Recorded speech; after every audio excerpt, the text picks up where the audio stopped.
जिधर भी देखती हूं वो श्याम मुस्कुराता दिखाई देता है। और ब्रह्म ज्ञानी जन जब चरम अवस्था के ज्ञान को प्राप्त होते हैं तो उनको भी यही दर्शन होता है, सर्वम खलमिदम ब्रह्म नेह नानास्ति किंचन, केवल ब्रह्म ही ब्रह्म है, दूसरा नहीं। मीरा जी की दृष्टि में जब प्रभु का प्रेम प्रकाशित हुआ तो प्रेम के नेत्रों से देख रही, मेरे तो गिरधर गोपाल दूसरो न कोई, दूसरा है ही नहीं कोई, केवल गिरधर गोपाल ही है, जित देखूं तित श्याममयी। हे प्रथानंदन अर्जुन, वह पुरुष जो परमात्मा है वो सारे जगत को व्याप्त करके विराजमान है। कैसे समझ में आएगा, कैसे उसकी प्राप्ति होगी?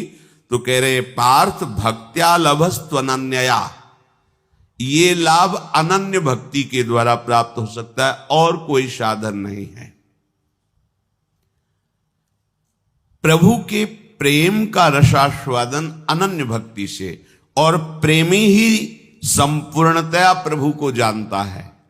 ज्ञानी एक पक्ष को जानता है, निर्गुण निराकार निर्विकार आत्मस्वरूप भगवान को, लेकिन प्रभु की प्रेममयी लीला में वो प्रवेश नहीं पाता, क्योंकि वो मोक्ष की लालसा से युक्त है।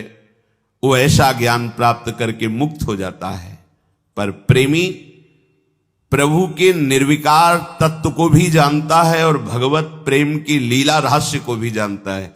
इसलिए सम्यक रूप से जो जानकारी प्रभु की है वो केवल प्रेमी जनों को ही है। जो बड़े बड़े ज्ञानी महात्मा हुए हैं, तत्वबोध प्राप्त करके मुक्त हो गए। मुक्त होने का मतलब तरंग समुद्र में लीन हो गई, अस्तित्व ही खत्म हो गया। पर प्रेमी जनों का ऐसा नहीं, वो इस तत्वबोध को जानते हुए भी, जैसे गोपी जन जानती हैं कि हमारे प्रीतम श्री कृष्ण क्या है, वो कह